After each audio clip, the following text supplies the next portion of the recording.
আসসালামু আলাইকুম। প্রিয় মালয়েশিয়ান প্রবাসী ভাইরা ও বাংলাদেশ থেকে যারা আমাদের প্রবাস খুঁটিনাটি ফেসবুক পেজ ও ইউটিউব চ্যানেল দেখতেছেন, সবাইকে জানাই আন্তরিক অভিনন্দন ও ভালোবাসা। প্রিয় বাংলাদেশি ও মালয়েশিয়ান প্রবাসী ভাইরা, আপনারা অলরেডি অনেকেই জানেন যে 2023 সালে যে কলিং ভিসাটা চালু হয়েছে, সেই কলিং ভিসায় কিন্তু প্রায় 18,000 কর্মী মালয়েশিয়াতে আসতে পারে নাই সময়ের অভাবে অথবা বিভিন্ন সমস্যার কারণে। যারা আসতে পারে নাই তাদের বিষয়ে কিন্তু আমরা আগে অনেক তথ্য আপনাদেরকে প্রদান করেছি। আজকে আপনাদের সাথে সেই বিষয়ে একটা আপডেট বার্তা নিয়ে আমরা আপনাদের সামনে হাজির হয়েছি। তো আমাদের ভিডিওটা স্কিপ করবেন না, অবশ্যই দেখবেন এবং আমাদের প্রবাস খুঁটিনাটি ফেসবুক পেজের সাথে থাকবেন এবং ইউটিউব চ্যানেলের সাথে থাকবেন। যারা সাবস্ক্রাইব করছে তাদেরকে আন্তরিক অভিনন্দন, আর যারা এখনো সাবস্ক্রাইব করেন না অবশ্যই দ্রুত সাবস্ক্রাইব করে আমাদের পাশেই থাকবেন।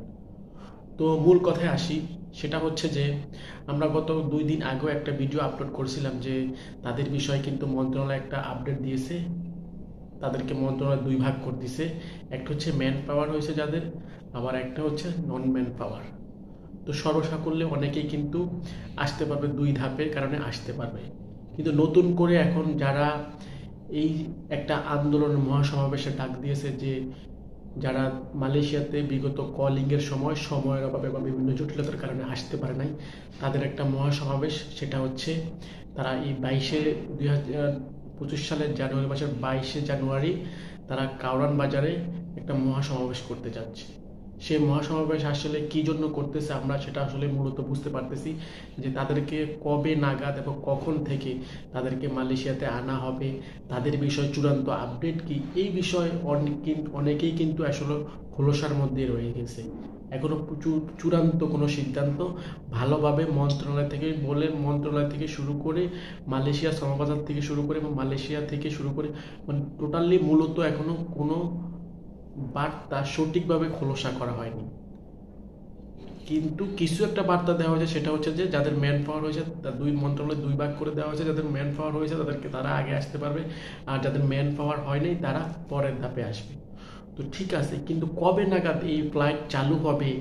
হচ্ছে ভাগ 2 ভাগে ভাগ করে দেওয়া হয়েছে, কিন্তু কবে নাগাদ এইসব কলিংয়ে যারা আসতে পারে নাই বিগত দিনে তাদের ফ্লাইট কবে নাগাদ চালু হবে, কিন্তু এই বিষয়ে এখনো পর্যন্ত মন্ত্রণালয় কোনো আপডেট তথ্য দেয়নি।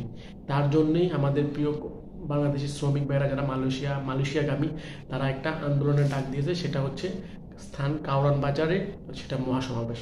তো অনেকেই ভাবতে পারেন যে হঠাৎ করে আবার কেন এই মহা আন্দোলনের ডাক। তারা চিন্তা করছে যে সামনে কিন্তু বাংলাদেশে ইজতেমা টঙ্গীতে, এরপরে বিভিন্ন রকম নানা জটিলতার কারণে তারা হুটহাট করে এই মহাসমাবেশের ডাক দিয়েছে। তো আমি মনে করি আপনাদের সাথে আমরা সবসময় মহাসমাবেশে যারা ডাক দিয়েছেন আমরা সবসময় আপনাদের সাথে আছি। কেন আপনাদেরকে আনা হয়নি বা কী কারণে আপনারা আসতে পারেননি, আপনারা অবশ্যই মন্ত্রণালয় ভালোভাবে একটা স্মারকলিপি প্রদান করেন, মন্ত্রণালয়ের সাথে ভালোভাবে কমিউনিকেশন করেন, যোগাযোগ করেন, ইনশাল্লাহ আপনারাও আসতে পারবেন। তো আমি সর্বসাকুল্যে আপনাদেরকে ভালোবাসা দিয়ে থাকি, ভালোবাসা দিব। আপনাদের সমাবেশ সফল হোক, সার্থক হোক, আর আমাদের সাথে থাকবেন, আমাদের প্রবাস খুঁটিনাটি ফেসবুক পেজ ও ইউটিউব চ্যানেলের সাথে থাকবেন। আজকের মতো বিদায় নিচ্ছি, ভালো থাকবেন। মহাসমাবেশের জন্য শুভেচ্ছা ও শুভকামনা রইল। আসসালামু আলাইকুম ওয়া রাহমাতুল্লাহি ওয়া বারাকাতুহু।